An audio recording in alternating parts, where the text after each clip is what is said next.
So, what's going on? It's your boy T, back at it again with another episode of Talking with T. Let's get into it. Let's get after it, man. Welcome to the first ever sports edition of Talking with T. Today we're going to break down the new GM hire for the Lions and the new head coaching hire for the Detroit Lions, because that's my team.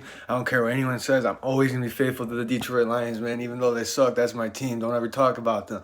But anyways, I'm super excited about these new hires, man. Brad Holmes has worked his way up through the St. Louis Rams organization, a pretty decent organization, man. We're not coming from the Patriots. We're not stealing from Belichick. We're coming from someone that's built his way up through a pretty consistent organization throughout the years, man. Brad Holmes has worked as a scout all the way up to 2013, where he was moved to their head director of college scouting, which they haven't had a first-round pick since 2016, and they are consistently competing for the division title and playoff spots. Like, we need that here, man. We've had first round picks. We've had top 10 picks the last 2 years. The only one looking good is Hawkinson right now, man. I'm still high on Okudah, man. Don't worry about Okudah. He'll be all right, especially when we get into the new staff hirings in a minute.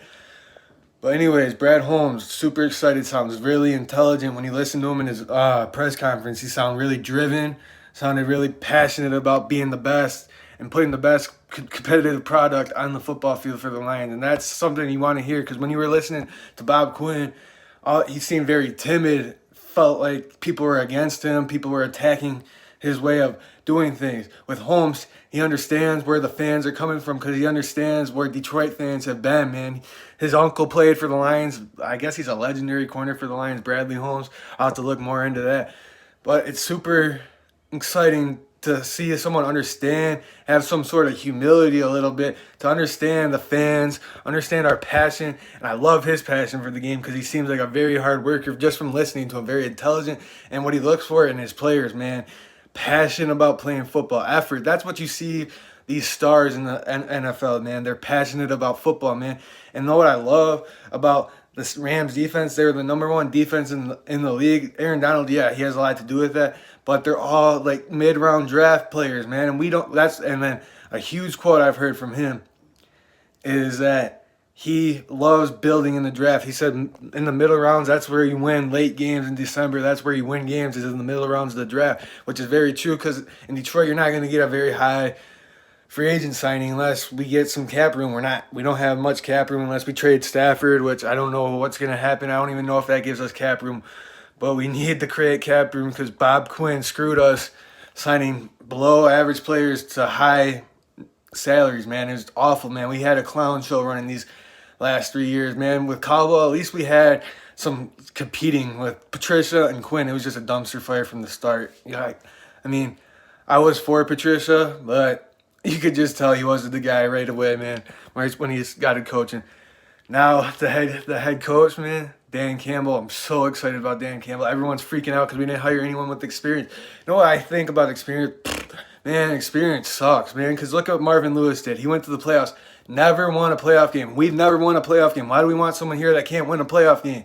You fans are crazy to me, man. You knock everything we do just because you didn't get the big name hire, man. Dan Campbell's going to turn this franchise around. You could just see it in his eyes, the way he talks, the way he presents himself. It makes me want to run through a brick wall for the guy, man. So excited for Dan Campbell. He was a tight ends coach, played for the Lions for 3 years, was on the 0-16 team, so he knows what we've been through. He knows the struggle, man. He knows what we've been through, so he's going to be excited to lead us, put us back on the map, like he said yesterday. I'm excited to listen to his podcast, or his press conference in a little bit, to see what his vision for the team is. But I guess Holmes and Campbell are supposed to work together, collaborative effort to put a competitive product on the field, which is awesome, because there was a lot of rumors when Quinn and Patricia were here that Quinn drafted Okudah without Patricia, right, liking that.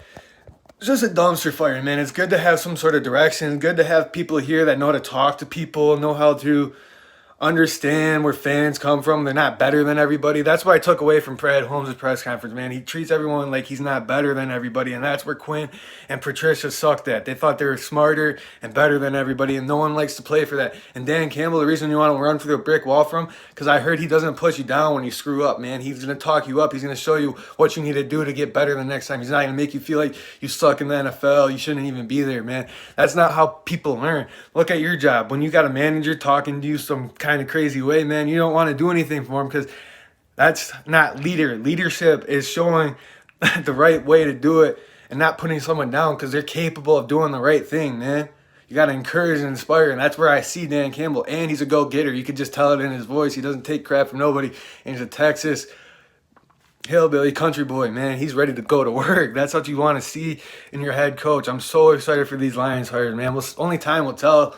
They haven't put anything on the product yet. They barely put anything on they haven't done anything on the field yet, and they've barely done anything. They just got hired, but I'm super excited for these hires. I'm not a typical fan looking for the big name hires. Salah, I heard we just weren't that interested in him.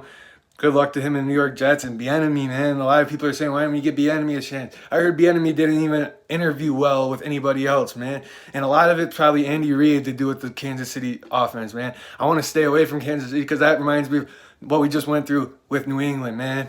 And for all you fans saying, Dan Campbell bringing all these assistants with him, man, because you hire people that you're familiar with. If you're working with somebody and you know he could coach, why wouldn't you hire him? Patricia obviously didn't know how to coach. I have no clue why we hired him, man. Because Bob Quinn was in love with him and they had like some sort of marriage, it felt like. But Dan Campbell is reportedly interested in bringing the Saints defensive backs coach Aaron Glenn as our defensive coordinator, which is huge to me. Because Aaron Glenn, look what he's done with Marshawn Lattimore, drafted in 2017. Now he's a top 5 corner in the league, in my opinion. And Okudah needs that. Okudah's going to be great if you give him some right coaches, man. Owerye is going to be better with this Aaron Glenn. I promise you this defense will be better, man. They just need a coach. Our team is not that bad. We're in every game. If you look, we're in every game to the end. And that's when coaching needs a little bit of a kick in the end of the games, how to manage games, to put yourself in better position, make adjustments. That's what Patricia never did. He was too stubborn. He said this is going to work, and if it doesn't work, it's somebody else's fault. He never took accountability. This is what you don't see that with Dan Campbell. You don't see that with Brad Holmes because there's no egos. That's what Brad Holmes said in his interview. There's going to be no egos in this locker room, which is huge. I'll see you in the next video, man. It's your boy T. We'll see what the Lions do.